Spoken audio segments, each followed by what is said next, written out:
Hello and good afternoon. Terry James here, mindset coach and digital entrepreneur. Hello down here to Instagram. Hello to the Facebook live crew, as well as the groups that we're going live into today, LinkedIn, YouTube, and Twitter.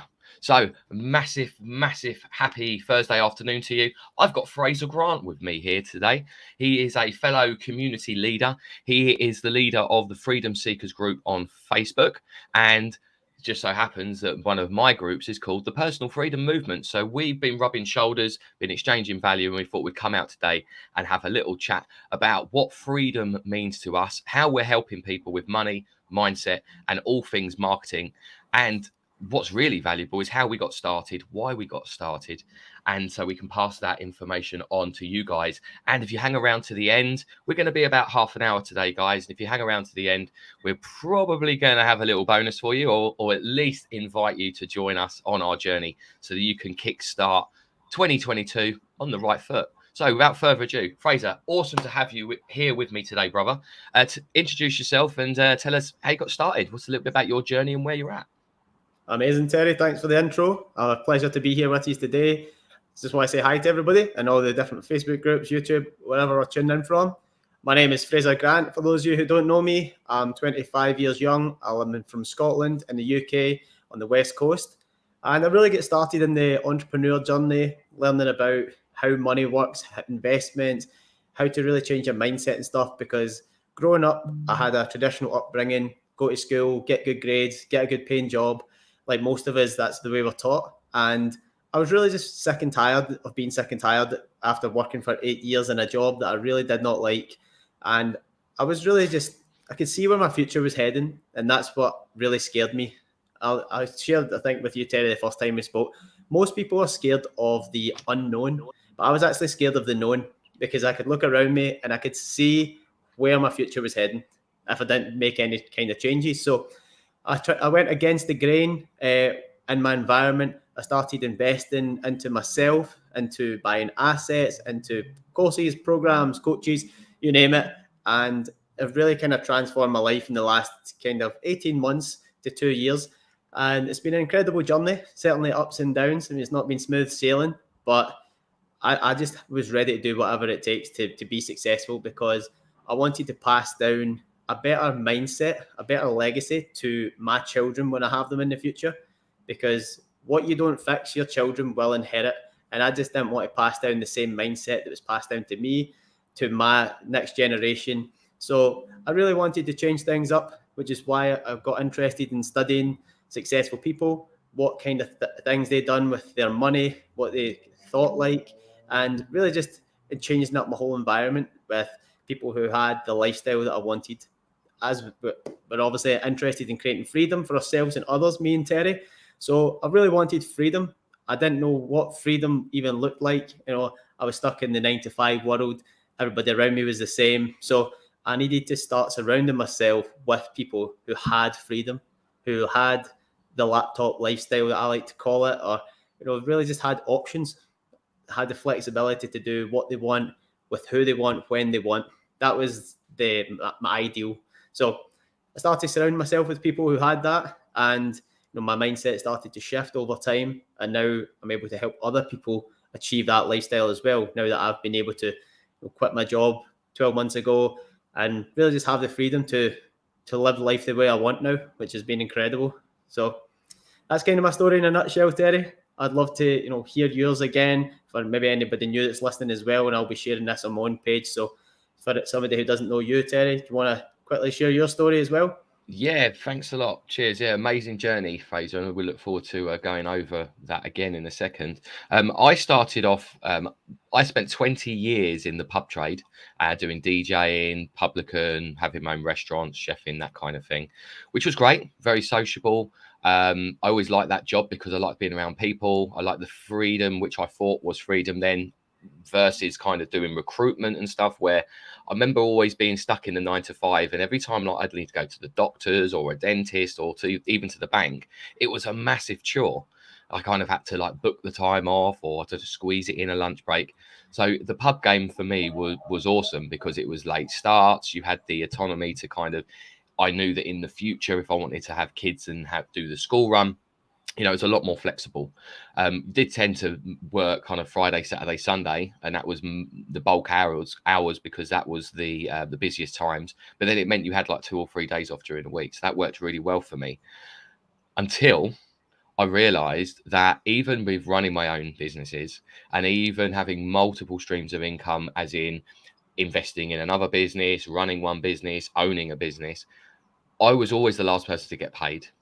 I basically took my work home with me. I was breathing it, sleeping it every day. The stress was all on me. And as I became more mature, because I'm at level 40, I thought, hang on a second, I'm doing all this to create freedom, but I'm still living kind of hand to mouth. I live very well. I'm happy with what I'm doing, but I'm kind of comfortably uncomfortable in my life. And I'm still working for those 2 or 3 weeks that I actually get off. Whenever I had a break, I always had to still get drawn back to the business, or I had phone calls or things. No one could quite deal with the business unless I was there. So I thought something needed to change. So the whole self-development journey started through basically accepting the fact that I was suffering with anxiety and depression, had a bad relationship with myself, and that had spilled over into all the other relationships in my life. And so I needed to do something about that. So the first call was to understand a bit of psychology of why we suffer in the way that we do in our minds and bodies, and to go on kind of like a health kick fitness journey to become healthier, wealthier in mindset. And that's then spilled over into me becoming a hypnotherapist, because I had not heard of mindfulness, about going within, reprogramming, or even the importance of self-development. I mean, the stuff that we live and breathe now, and anyone in this kind of space does, it's absolutely amazing why we don't actually get taught this when we're younger. It fathoms me. I pretty much always pause when I go to say that part, because what pops into my head is that when I actually first learned about it and discovered things like The Secret, law of attraction, and wealth creation, my knee-jerk reaction was anger. I was like, why hasn't anyone told me about this stuff? I'm like, how dare they? I literally was like, how dare they? And then how many other people are in that paradox, in that paradigm that I'm in, and don't even know about it, thinking that stuff's either woo-woo or talking about spiritual religion, and feeling, very uncomfortable with it, thinking, well, it's not for me, you're all right. But then when you actually look at certain books, and the fundamental part of basically sorting out your mindset so that you can actually step into a place of either leadership or mentoring other people and motivating them, the same things all pop up. And that goes back to law of attraction purposes, about believing in yourself, about how you speak to yourself. And so in a roundabout way, it's all connected. So I then discovered hypnotherapy, wanted to learn how to actually get in front of the eyes of people I could help. And that's when I discovered digital marketing, because it was very, very obvious to me that you can do whatever you want, but the old school way of like leaflets or standing on corners talking to people and going to networking meetings and that kind of thing is all well and good. But something was kind of ringing an alarm bell in my head saying, oh, this isn't the most efficient way of doing this. And I need to learn not only the skills which are going to help change my life so I can help other people change theirs, but I also need to learn the skills so that I can actually get in front of people. So it's actually more important fundamentally and essentially to know how to use these tools in front of us, so that then we can actually impact more people than if it was done down the old way. But also, from the circles I was moving in, from the pub trade, a lot of the people that I was hanging around were victims, trained by victims, exactly the same as I was. So of course I could resonate, but as soon as you then start stepping towards something more serving and start talking a little bit differently, everyone thinks that you've gone fucking mad, or there's something wrong with you. So then you then go down this rabbit hole of having to like build up resilience and inner strength and tenacity to realize that it's actually you that's changing, and everyone else, it's fine. Be very forgiving and patient with other people. And what I've learned is not to share too much with people that aren't ready to drop seeds. and the right people will then be drawn to you. And that leads very nicely onto why we set up things like the personal freedom movement for me, the freedom seekers group for yourself, because it was about not just throwing out information and seeing what's stuck, because that actually is then detrimental to yourself, your own energy and your own mindset, but actually attracting the right people the right people into a space where you can then communicate, thrive, learn from each other, collaborate. And that's exactly how like we've met through certain avenues, which then with this synchronicities and there's similarities between our journeys and what our missions are. So it's like, hey, well, let's talk and let's share. And the more people that get to see or think, I'm vibing with those dudes, are welcome on the bus. The tickets are free and everyone can jump on the journey. So what made you start the Freedom Seekers? Where was you at the time? Well, first of all, probably worth mentioning what is the business that you're essentially helping people, which has led you to concentrate on mindset and helping people in that area? Well, first of all, I want to educate people in different ways of earning money and getting their money to work for them, because that is what really changed my life and allowed me to like quit my job, which has created a whole new kind of lifestyle for me. But in order to do that, people need to be open-minded in the first place to even look at ways of making the money work for them. Because if we're not programmed to, do investments, things like that, like growing up, I was just taught trade your time for money.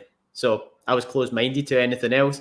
And if it wasn't trading time for money, it was a scam, until I was got to a point where I was open-minded, because I saw that what I was doing wasn't working. I saw older generations retiring, struggling, and I thought, well, I don't care if it is a scam. I want to check out the scam, because this is a scam.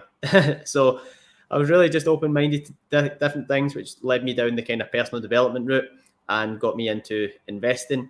And it was actually Rich Dad Poor Dad was the first book that I read around investing, and it just made so much sense. When you hear the truth, you'll know it. I heard that quote, and when it comes to investing, when it comes to spirituality and everything, when you hear something and it really resonates with you, it's because you already know it, and it's just becoming more aware of it. So one simple thing was, it was talking about why you should buy assets, use the money generated from that to buy the luxuries in your life, where most people, they'll go out, they buy luxuries, and then they need to keep working again to keep affording. So that was just a simple thing that I'd never even heard of. And when you're trading your time for money, then there's a cap, because there's 24 hours in a day. You can't earn more if you're getting paid by the hour than this 24 hours. Doesn't matter if you're getting £1,000 an hour, it's still capped. So I needed a way that was going to have a no cap on the income that I could earn. And again, that was a new concept for me. So simple when I heard it. And I thought, it sounds like something a primary school child could understand. But again, if you're not aware of it, then you don't know what you don't know. So that was what kind of got me started my journey. I then started seeking out, like I said, people who had the lifestyle I wanted. And I asked them, what do they do? They had multiple sources of income all around the world. They were making money from their smartphone. They were traveling. And I said, what is it you're involved in? I want involved. And I became a partner with them. And now we basically help other people to create the same kind of lifestyle that we have, by using and leveraging our time. So that was the key word, was leverage. That's what I found out that a lot of wealthy people do. They leverage their time. They leverage systems, because there's a great quote: I would rather 1% of 100 people's efforts than 100% of my own efforts. So that I just realized that's what they've done. If they basically monetized their life. They get paid for things they were already doing. They were always sharing ideas and services and products with people, films, magazines, books, whatever it is. They were just getting paid for it. So I realized I had to get myself onto the right side of money and away from being, I actually had a dream to have my own traditional business. And I realized after reading the Rich Dad Poor Dad and Cash Flow Quadrant, you're still on the left-hand side of money, which is self-employed. Basically, you're owning your own job. So the business kind of owns you. You don't really own the business. If you stop and the money stops, then it's not really a business. And obviously employed in this side as well. And then you had the investor and somebody who had an actual business. So when you stop, the money keeps going. I've always been interested in creating money, cash flow in my sleep. So when I was aware of the things that I do now, and basically the financial platform that I've partnered with allows me to create that kind of income in my sleep residually, it's an absolute game changer. So I love sharing it with people. It really interests me as well, because I just think technology and everything is the future. The way everything's going with data and AI technology, everything like that.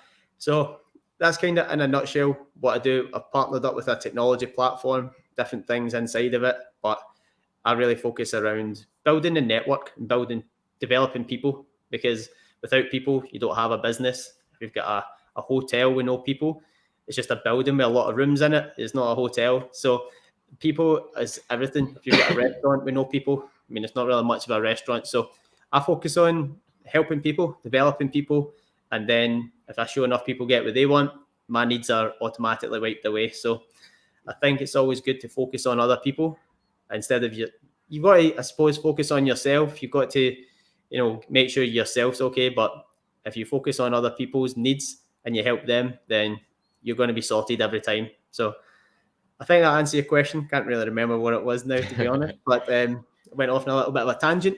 But no, incredible value there, Fraser. Absolutely incredible value, and it really encapsulates what leaders do. Because you're saying about trading time for money, and when you've got your own business, I mean, a perfect example for that. My mum's very, successful business lady. She's had sort of her own cleaning company for 30 years, and she's bought 3 houses, and she's bought each and every one of them hour for hour. And then I was saying for years, oh, you should get people working for you, leveraging your time. So you've got the way I've recently been explained this in a nice story was about monkeys going out collecting bananas. So you go out and you get the bananas yourself, and there's only so many you can bring back. But then you get a few mates on board, and you all go out and collect bananas, and you come back and share them. And then there's so many people collecting so many bananas, you kind of need to stand back, send them out, organize them, create almost like a production line so that it's all streamlined and everyone's winning and everyone's getting. But at the end of it, you're so fixated in it. You're still on, like you quite rightly say, and like Warren Buffett says, you're on the left side of money. And unless you can do that when you're not physically hands-on in the business, then you're not really going to get to the place where you want to be to create that freedom. Freedom comes in all sorts of different aspects, doesn't it? And I suppose it's time, financial, location is what the buzzwords and the trends. But essentially, freedom for me is choice, and having that freedom of choice without, it's almost, what's going to stop you from doing that thing? So is it looking at the menu and going, oh yeah, I fancy the lobster or steak, and then seeing that it's £100 and being like, no, I'm not going to have that, rather than just not looking at the price and just going, I'll have that? Or should we go away next week? Yeah, no problem. Make a couple of little changes or phone calls in your business, and you know that it's running on autopilot. When I was in recruitment years ago, and for a short period of time, I was in IT recruitment. And I spoke to a couple of the key players in that, because the pharmaceutical and the IT recruitment was huge compared to kind of like trades and labor. And I said, well, what's the one thing do you think that, I should get into once I moved away come back from Spain, was going on my self-development journey, and was like, well, how am I going to create the lifestyle that I know I was born to have? But I've been struggling upstream for the past 37 years at the time. How am I, what's the direction I need to go? And the word that kept coming up was automation. Automation systems and automatic systems within technology is what's going to create leverage for people in the future. That was like 5 years ago. And now look where we are, on the brink of metaverse, on decentralization of, say, knowledge and education, moving away from that narrative, and things like what we're doing now, blowing up, people following people, people helping people. And that's what modern day entrepreneurship is. I think it's literally is holding out the hands and bringing people up to your level, and someone else is doing the same for you, whether it be you're investing your time in your own education, investing physically in courses or mentorship, or getting involved with certain communities and said platforms like the tech company that you're involved with, where you've got then the opportunity to be an affiliate or an ambassador to multiple products and services. So you can angle in on the ones that really resonate with you, or with, like myself, a company which is all to do with health and wellness, water systems. But then there's the whole kind of coaching side to it, which I suppose we then give that value for free, because what we're doing is we're putting out enough good feels and energy out into the universe so that the right people then stay, you collaborate, you have a fair exchange of value, whether it be someone wants to learn more, someone wants to purchase a course, or work with you further. And then that's when you get your the right people around you.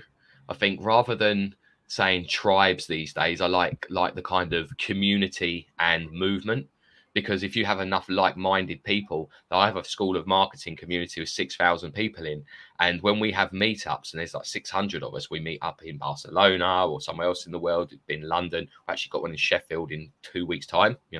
Boris willing. We're in what situation are you rubbing shoulders and having conversations with people with the same dreams, visions, and goals as you? It's really profound. And in no other walk of life do you find that. Maybe within a football club, because that's a family, isn't it? And everyone wants the same thing. But apart from that, within family units, within work, within the old monetary systems, employment, education, you're kind of thrusted together with people that, quite frankly, a lot of the time, you would never, ever choose to be around those people if it wasn't for the fact of you have to work with them like 9 hours a day, or maybe even longer. I mean, people in the health sector, doing shift work, that kind of thing, it's quite often 4 days straight, 12-hour shifts. Now, that's not right physically, and we'll move nicely into the mindset stuff, because I'm massive in holistic education, and it's all to do with life optimization, really. But then when you say life optimization, people are like, what's that? And it's basically sort of like looking and studying human factors, behavior, the psychology of our bodies, our minds, why we suffer in the way that we do. I think a lot of people won't actually go on any of these journeys until the pain becomes too much and they kind of say, well, I'm rock bottom. But I think that there's no such place as rock bottom, just a point where you've actually made a conscious decision to say, enough's enough. I'm gonna change. Because whatever situation anyone's in at rock bottom, there's always someone that's gonna kind of be in a worse situation, or someone that's in like a victim mentality and they really need that helping arm up just to shine the light in the dark corner they couldn't see, help them past a blockage, reframing what they'd say is an issue or a problem in their life. Actually, it's an obstacle or a challenge, or more importantly, a lesson to be learned, an opportunity to learn how to grow past something. And then they're going to have the opportunity to share that knowledge with others. So I think, like yourself in the community and what you're building, myself, when you have a lot of people that are sharing their resources, so you could all go out and read a different book and then come back and do like a little mini review, the best things that you learn.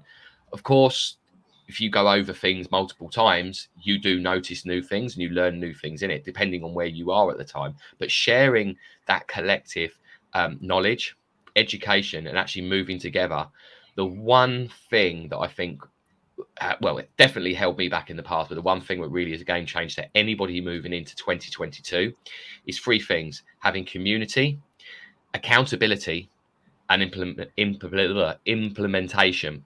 Because if you don't have the community and the accountability within that community, the chances are you're going to fucking implement fuck all, because there's going to be all the fear-based stuff pop up. And I've done a poll on in a huge group, a huge spiritual group and success group, and I did a poll, say, like, what's going to hold you back in 2022. Now, probably about 55-60% of the people said procrastination, then it was anxiety, then confidence, and then overwhelm. So it all really nicely, and then that's what people are focused on. People are focused on not the why am I stopping myself, just that they know they're not taking enough action. And then the confidence and all the other things, it all comes back to self-worth. And have they got someone kind of charging them? Have they got someone that they're following, or a reason why they're not fear-based? When you're not going to do something thinking you're in trouble, like when you've got a personal trainer, is brilliant, because I know that I wouldn't turn up for the gym all those years when I had to lose like 25 kilos if it wasn't for the fact I knew that Kevin would kick my ass and waste his time. Even if I was late, I felt guilty. But having that fear was good. It drove me to be like, oh, I've got to weigh in on Wednesday, I mustn't have a cheat day the day before, all these little things. So fear's not always a bad thing if you're using it to fuel you. So the same things that kind of hold us back are the same things that can essentially, with community implementation through the accountability, is what's going to drive you forward. So how did you start the Freedom Seekers group? How long have you been doing that, and what's been successful for you within that group? I've only started it was around about October time, and I really just wanted to start branching off and creating like my own kind of thing, my own brand. I just kind of think that it's simple. It captions what I'm looking for, freedom seekers. So I'm going to find like-minded people who are also out there looking for freedom, and we can all grow together, share ideas and what we're doing to get there. Share business opportunities, mindset, marketing tips, all that sort of thing. That's really going to help people and myself to create that lifestyle of options, of choices, of flexibility. Because at the end of the day, that is what everybody is looking for. They're looking for more life. That was the little caption in it. Because everybody wants more income. They want more freedom, time, financial, location. So if I can help at least one person do that, and they can help the next person, we have a ripple effect, then that's incredible. And that's really just what I'm focusing on, just creating a good space where people can learn a lot of different things that they might not have had access to before. Or I really just want to help educate people who were in the situation I was in when I worked a 9 to 5. I was, just every year living the same year, because I never had access if I wanted to, but my mind wasn't fixated on growth. It was just, when's Friday coming?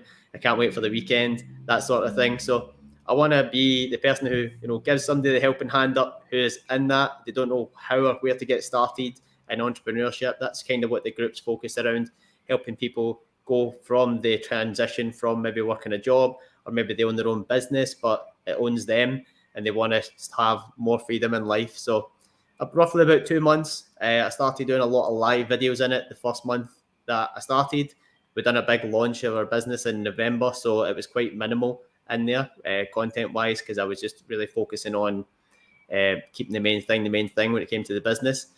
So I've been posting some more content in it again, and I will be continuing that throughout the year, doing a lot of live videos. That was just one thing, like you said, when people about their confidence, procrastination, doing live videos, that used to scare me a lot. And what I did, I surrounded myself with confident people who done a lot of live videos, and naturally, I just started doing presentations, doing live videos, and it's so natural now. So a lot of people, they think, I don't want to do that. I don't have the confidence. I don't have the skills.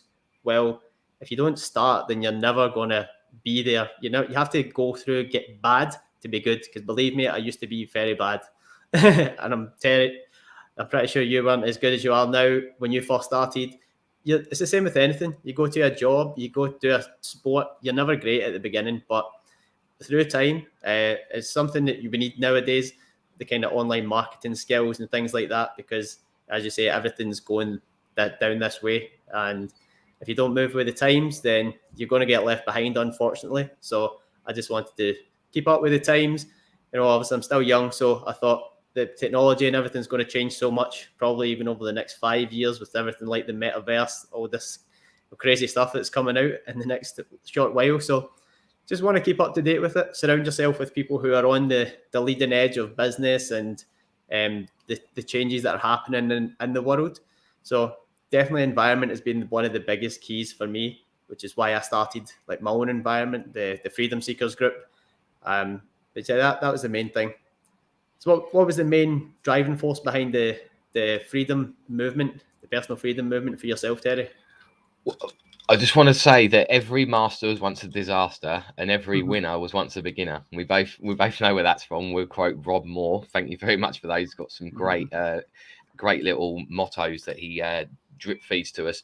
The reason I started, actually, I've it's a bit of a funny one because I've kind of had my hand in this digital wealth creation game for a few years, and I didn't really know that's what it was, what I was doing. So I'd lost a lot of weight. I'd learned a lot about nutrition and training and stuff like that. So I did some diplomas so that I had like a level 3 diploma in nutrition and personal training. And I started a fitness club where you basically meet in the parks. I invested in like all the kit and the branding, and had platforms like payment platforms and things like that, so people could come meet me in the parks, and we would play like playground games like capture the flag, bulldog, gladiator, dodgeball, these kind of things. And I was asked to would I do it for to children to do like a dodgeball club. And at the time I was heavily involved with the scouting movement as a Beaver Cub Scout master. And I just got out of the pub game where I've got liquor licenses and public entertainment licenses and things like that for DJing, putting on events. So I'm not a one-trick pony at all. And I'd started doing live videos and started like boosting those posts and doing adverts for it. And I had like a few clubs in the parks, different times of day for different peoples, whether it be like mums with tums or boogie tots, so they could bring like their prams with like their toddlers in, and we could like do running like games with them, kind of thing. It's a little bit Takeshi's Castle kind of wipeout kind of timeout kind of thing, but it was great fun. And it meant that I could spend an hour, 2 hours of my time and leverage everybody sort of paying £3 to £7, depending on whether they were paying like a subscription based for the month's membership or 2 free classes a month. So I then got into actually learning about the marketing, digital marketing, like as a professional, rather than kind of doing it as an amateur and just trying my hand at things. And it quickly became apparent to me that where I was always like, oh, I need to have 7 or 8 streams of income, that straight away I was being told, well, you need to kind of master one first and then branch out into the others. So at the time, I was doing a lot of charity based work. I was doing hypnotherapy one-on-one. I was doing the walk and talks for Calm, was that prevention of male suicide, the Calm Zone, and that's heavily involved with football clubs. Um, and it was very, very good doing that. It was very serving, meeting new people, really being able to impact and help others.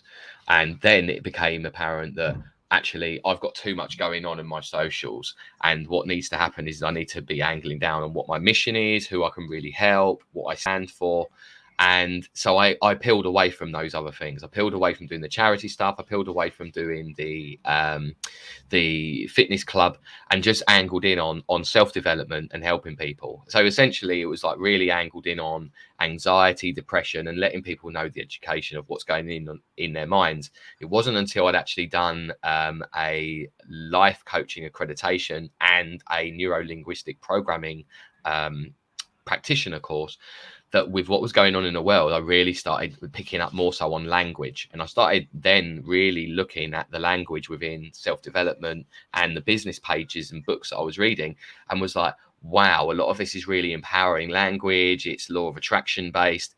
Studying Joey Dispenza and Abraham Hicks, again, the NLP side of things just really brought everything together. And I really I remember thinking to myself, wow, life and how we think is really more Play-Doh than porcelain, and everything is really pliable.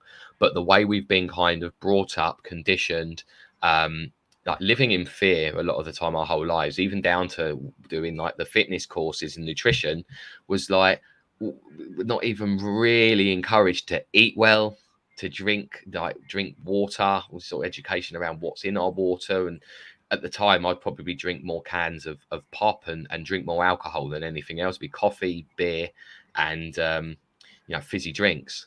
Now I look at my body as like a swimming pool. And I said, when I was in Spain last year, I sort of sat around a swimming pool and said, if your body's a swimming pool, what you're putting into it, as in consuming not only what you're watching, what you're hearing, but what you're physically putting into your body, what does your swimming pool look like? And most people's swimming pool would look like a cesspit, and there's no way you'd swim in it. And I was thinking, well, the changes I've made in my life with drinking canned water, basically, if it's not grown out the ground, it hasn't grown out the ground, I try not to eat it. You know, we all have a treat occasionally because, again, we've been conditioned to have dopamine hits and positive chemicals in our mind by having things like a donut or a treat. And that's why when we're ill, and I've had family members which I haven't seen over Christmas because they've got like the new variety of the common cold that's going around, they might sit there and feel crap, but they'll like have a can of fizzy drink or have some chocolate. I mean, when we're hungover, we all tend to eat crap because it makes you feel good. But actually, what your body needs and what you need is good hydration, good nutrients, supplementation. And that spills over into what we're actually learning education wise, whether it's that you've got a small business and you want to employ more staff and you need to learn about the taxes and the accounts. There's always going to be growing on the go. There's always going to be the need for us to level ourselves up in one way or another. But I literally was a teenager that couldn't see myself living past kind of my early 20s. In my early 20s, I'd done the DJing thing. I became a mechanic. I was a pub manager. And I was like, well, that was kind of all I wanted to do. And I've done it. So I was like, okay, so now can I get a pub that's next to a garage? And then I could do a bit of DJing in there, have parties and stuff. And it's all under one roof. And that pretty much happened as well. Wasn't on the same location, but it did happen. And then I ended up moving to Spain and ended up making promises to myself like, oh, I'm not going to be in the pub game anymore. And what did I do? Ended up running a pub for someone, doing chefing somewhere else, DJing somewhere else, doing driving jobs. And again, through the whole of my life, I realized I'd had like 5 to 7 income streams at different times. So all of a sudden, coming into this network marketing space and digital asset space, I was like, oh, well, these are all old ways of making money, hand for mouth, but multiple ways of doing it. So I really need to kind of leverage my time.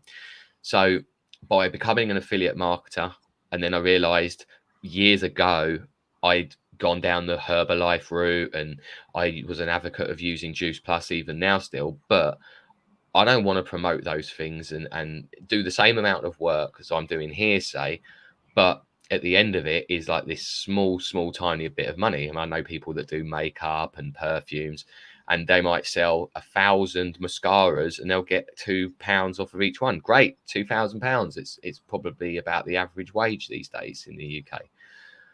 But how much effort had to be exchanged to get that? Whereas I suppose I kind of explain my business like we're selling Ferraris, but what we do is we don't have to stock or buy any Ferraris. All we do is use the internet and advanced ways of targeting people to find out the people that want to buy Ferraris. And then we meet them, we get to know them, and then say, well, you know, if you're up for buying a new Ferrari, I know a guy that I can put you in contact with. And then the Mr. Ferrari man down the road says, thank you very much, Terry, and gives me a little tickle, a little handshake, a thank you in the form of a commission for my trouble. And then my mate walks through and buys a Ferrari. So that with me is with digital in the digital space is essentially meeting people online, talking about fitness, wellness, mindset, and then after making friends, the right people be like, oh, what's that water you're drinking, or who have you actually done, you know, your learning with, or that kind of thing, and you're sharing those resources and information, and then the right people actually want to work with you moving forward. Because if you detach yourself from the sale and the need for making money, which you've done exactly the same, and that's why you're giving as a leader into your community, because you're giving that freely. You're not doing it because you want to have, you know, you're fixated in, I need to physically sell 10 of these kind of thing. You're more like, well, who can I help? Who needs to learn? And who needs their eyes open? Because it's not easy. It's not easy because it wasn't like all of a sudden one person said something and then we bang were where we are now. No, it's taken years. It's taken painful growth within that, you know, moving a little bit forward, and then something's halted you, stopped you, or highlighted, and then someone might have said, oh, read that book, or oh, this is what I've learned, and you're just sharing with people. So with me, spiritually, has been a massive thing that's held me back. You know, we mentioned before about environment. And the environment that you're in is massive, because that's what influences you. Whatever you're participating in is what you're giving your energy to, is what you are influenced by and what you can influence.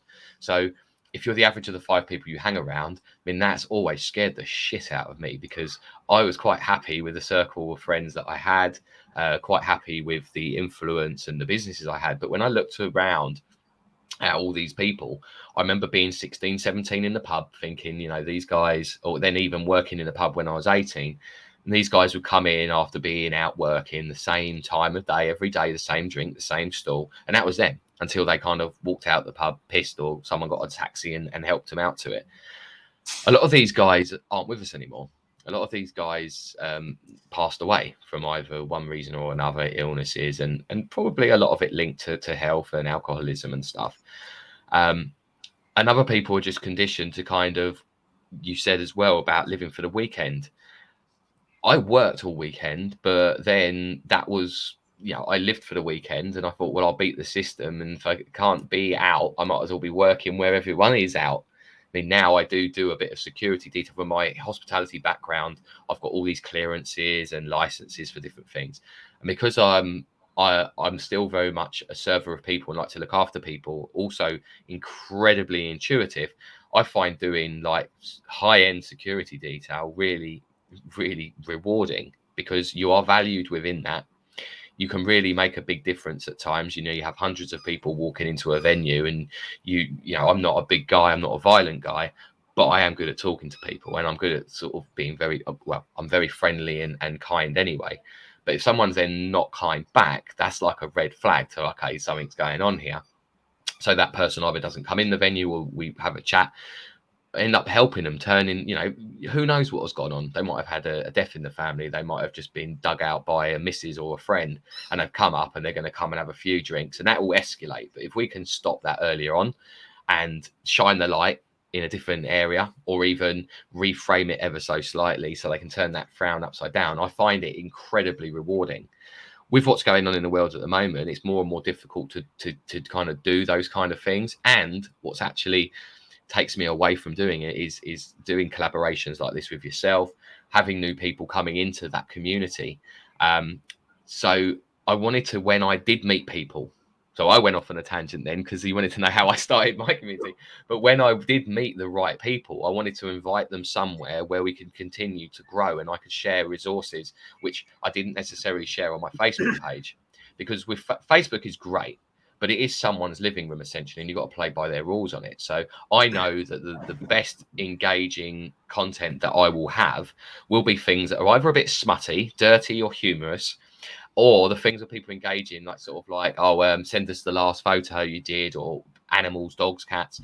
So I kind of know, well, that's where I can get some engagement. But if I ever put a post in there about mindfulness or anything about spirituality, crickets. So that's not the place for it.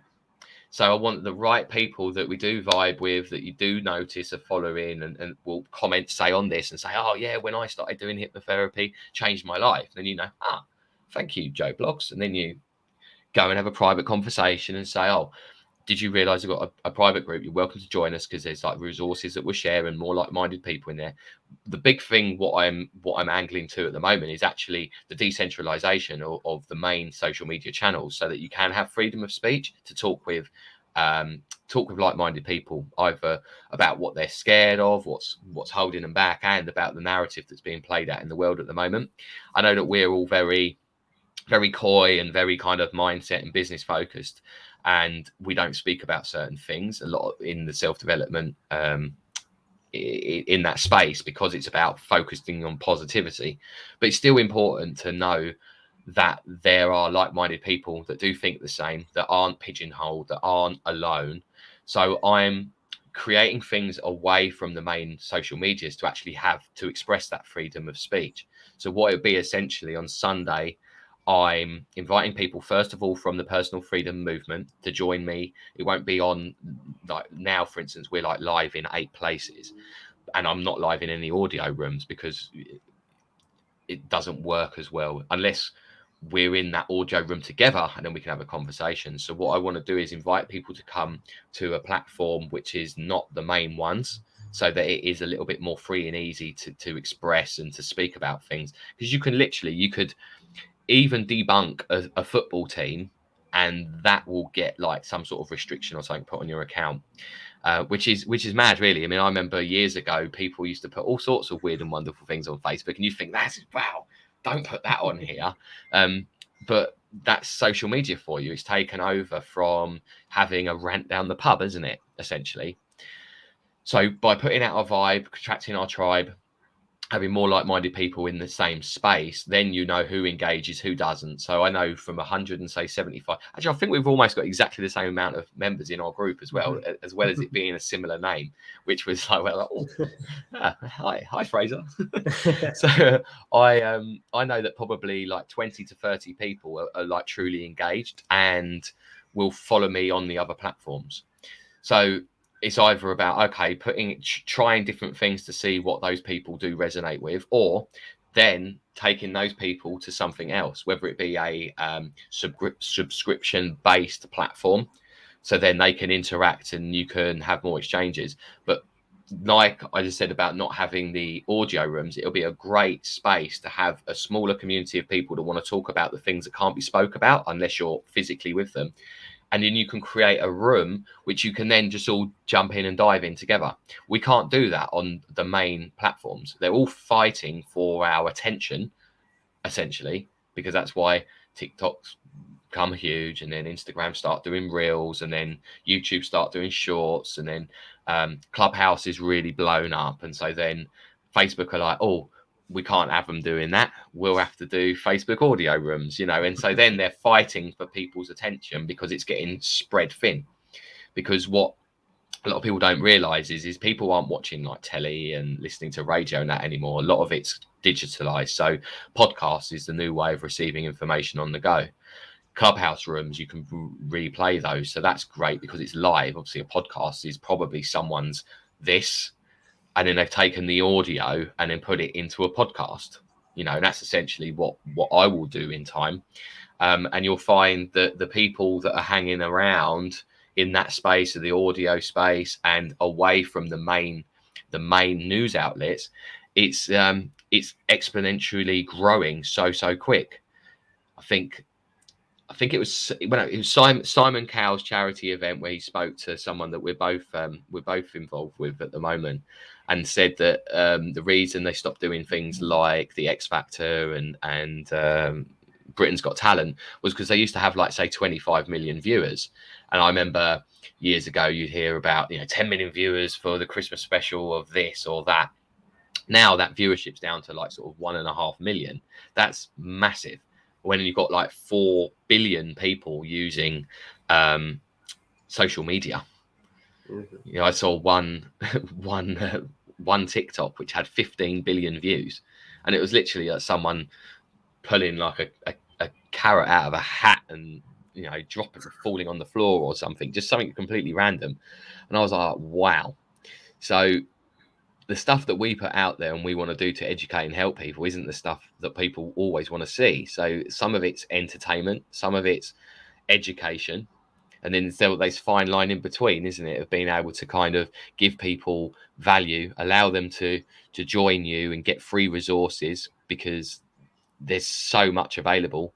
YouTube is like a free TV service these days, isn't it? And I certainly use it. I use it for different meditations, or I actually listen to most of my music on YouTube, not Spotify and places like that. So one person putting out a really, really valuable bit of content or just a video on YouTube, all of a sudden people are like, or the powers that be will be like, oh, we want to stick some adverts because you're getting lots of views. We want to stick some adverts in between that. And then, of course, it brings a lot more attention your way.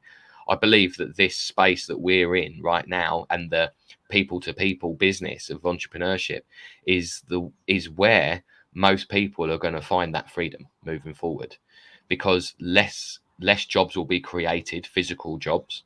We don't even need to go down the road of saying about metaverse, but that's already a thing. You've already got people kind of wandering around in the metaverse that are paid by Facebook, and they're paid to sit at home, and they're literally just walking around in the metaverse, making sure people are behaving themselves, and saying, "Oh, do you need any help? You lost."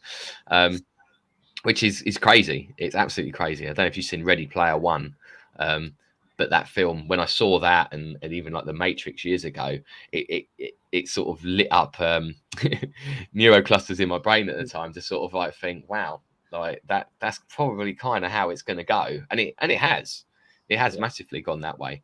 So yeah, I believe and I agree with you completely. Comply or die, basically, because the old ways are slowly getting thinner and thinner. I mean, to be honest, I'm actually really surprised that the school and the education system's gone back to how it has right now, because it kind of makes sense that the metaverse would take over that kind of education space, because you'd save so much money, government money, on infrastructure, buildings. I mean, if you've got 250,000 school teachers all doing the same class to different kids on the same day or the same week, or whatever, well, you don't even need anyone doing that, because now they'll just create like a little avatar-y person, won't they, that stands there, and then all these kids will be at home plugged in going, yeah, okay, they've gone to school now, plugged in for like 45 minutes, that's your class.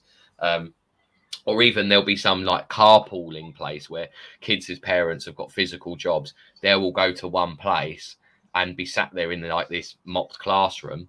But I do know people that work in offices, which now they go to the office metaverse rather than going physically into the office, because what they're missing out is in the social element and the connection. But they can kind of like create that in the metaverse, because you can like almost be sat like we are now, but be imagining we're sat across from each other. Yeah, okay, it's digitalized, so it kind of looks a bit cartoony right now, but it won't do for very long, I wouldn't have thought. I mean, you look at the games, Fortnite and stuff. I mean, it's so almost real, the way that the I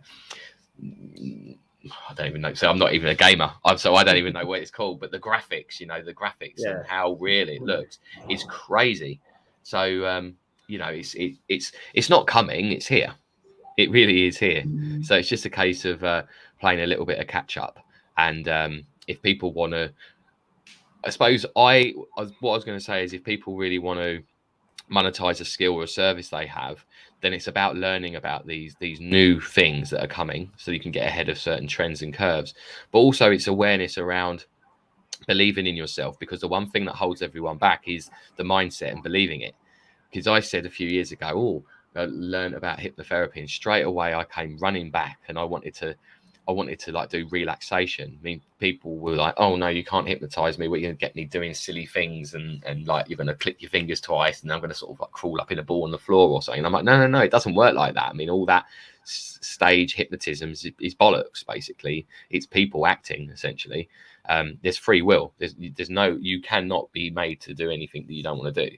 But what you do with hypno is create a space where you're relaxed. You can reprogram faulty beliefs. If you've got traumas and things, anxiety, it all comes from thinking, or things that have been inherited to you, like limiting beliefs or belief systems which aren't yours. So you have to go around awareness of those things, releasing them and reframing them. If anyone's ever been bullied, perfect example might be to say that you're being called fat at school, and you wasn't fat. Maybe you was a little bit fat. I mean, speaking for personal experience, I will always, I've always in the past, so speaking into the past here, I've always in the past had, I think what it's called is body dysmorphia, where you always see like a larger person in the mirror looking back at you. And it's based upon belief systems. Whereas I know that I've sort of lost the weight and a lot fitter and healthier than I've ever been. But then some days I'll look in the mirror and I'll still be like, and it's like, hang on a second, where's that come from? And it will come back to things like being bullied or being called fat or something like that. So you do have to kind of have awareness, letting that stuff go. And that's real painful work to have to do, but it's so necessary and essential at the same time. What would be the two? I said that with the poll that I did, the procrastination and overwhelm, confidence, anxiety are the four things that really pop up a lot within my circles, even my team online. It's people taking the action. And I think, why is it that people, especially when they are on the journey that we're on, when they're in the circles we're in, we still find that people taking action and people believing in themselves is it's a problem. It's an obstacle that needs to be faced and overcome. So in your experience, what have challenged you and people in your circle, and how have you helped them to overcome that? What I find is a big challenge is people going off their physical senses. So what is in their physical environment?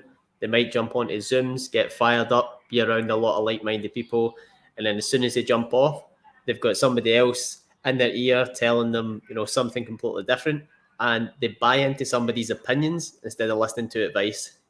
And when you buy somebody's opinion, you need to buy their lifestyle. So I used to buy a lot of people's opinions who didn't have the lifestyle I wanted, which is why I was never living the way I wanted. So now I'm so careful about who I actually listen to. Or I might, if I have to listen to somebody, it goes in this year and straight out this year, because I'm consciously aware of, I don't want to accept that, what they're saying.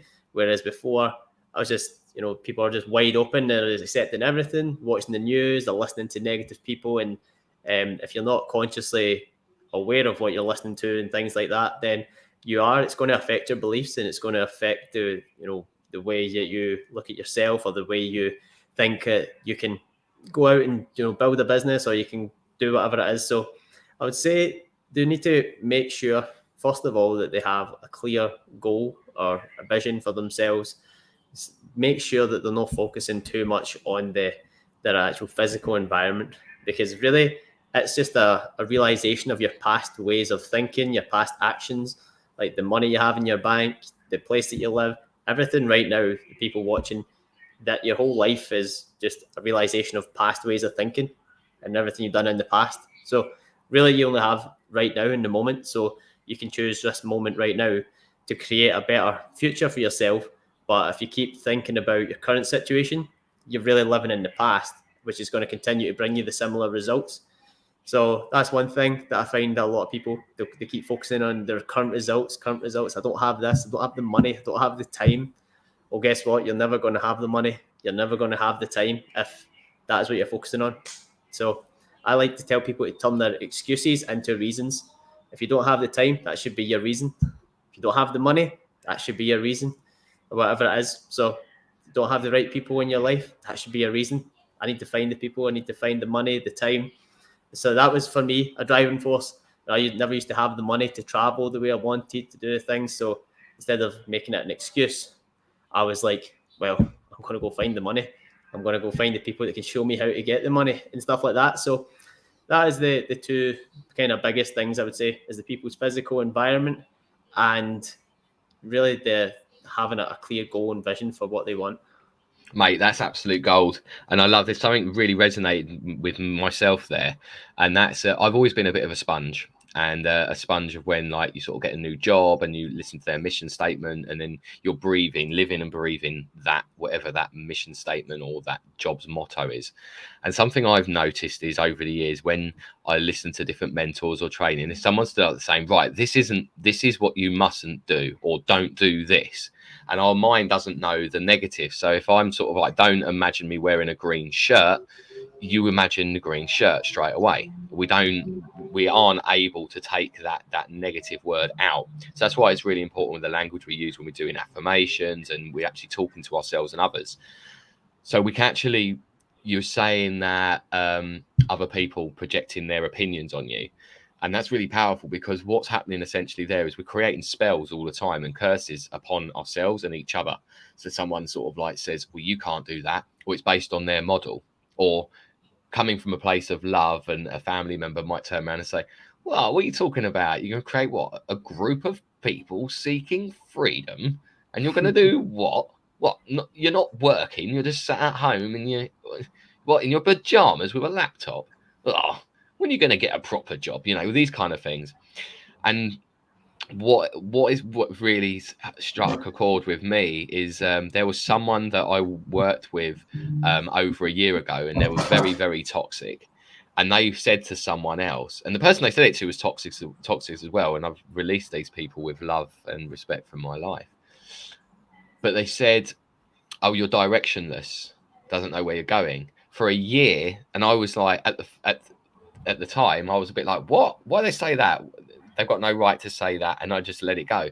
But for a year, it drip fed in the back of my mind of being directionless and needing to kind of organize the chaos into order, and actually have a more direct mission niche.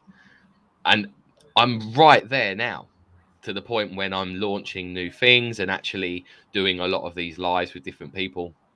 So it's really, really important what you said there, and that's why I wanted to repeat it, is consciously in the moment choosing what you're listening to, and actually probably physically saying, I choose not to listen to that, or what's going to be kind of programmed into your subconscious mind, because your environment and who you listen to is huge.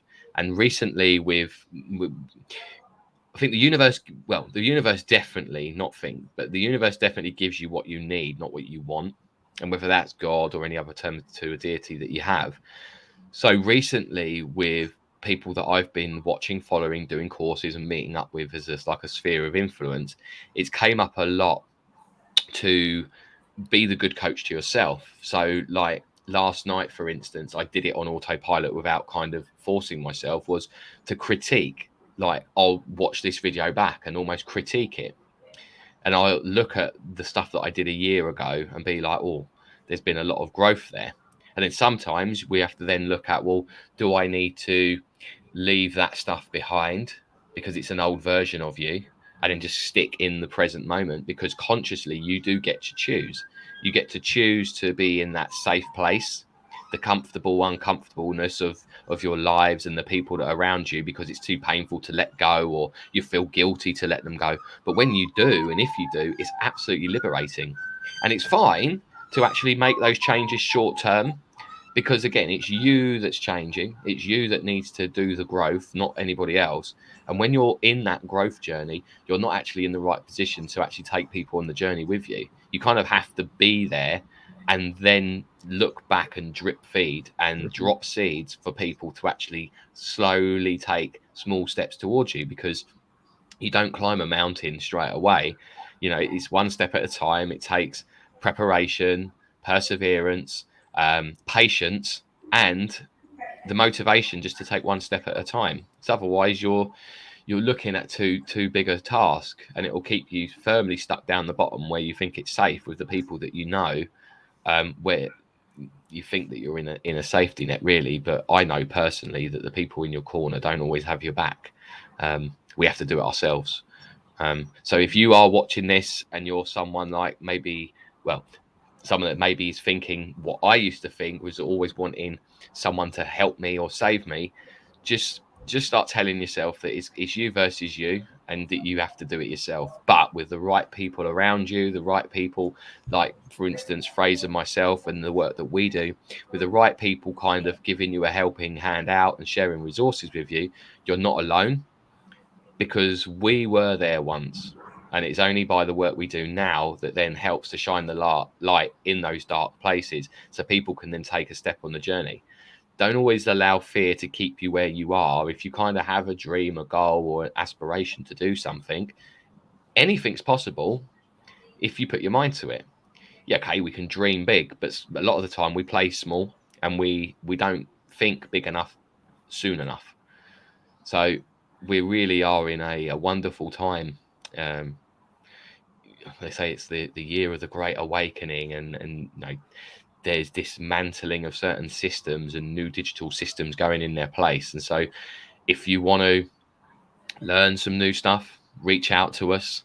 If you want to get some free resources or join a group of like minds and just see what it's about, reach out to us. So I'm actually you can put in at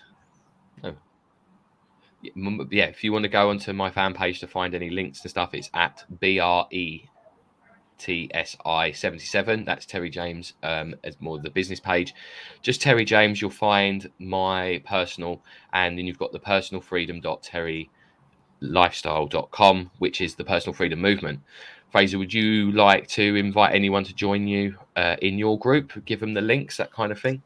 Absolutely. So it's Freedom Seekers More Life is my Facebook group, and if you want to find me on my personal profile, it's just Fraser Grant. Share some good information on there as well. I'll be more than happy to we'll have a conversation with like-minded people like yourselves who are watching this and see how we can grow together, make 2022 the best year yet, the year of the momentum.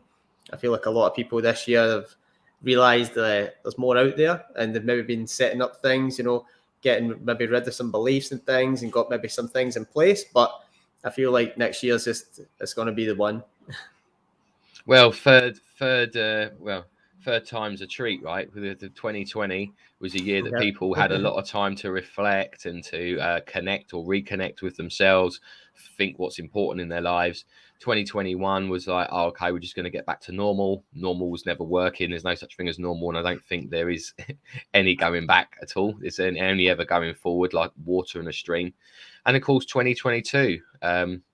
Something's got to give this year, isn't it? And with so many systems changing and people having to pivot and change the way that they think to actually just survive, because thriving is where everyone should be at and aspire to be, but just surviving, you've got one life, one chance, and you've really got to take life by the balls or it will take you. Happiness starts from within or we go without.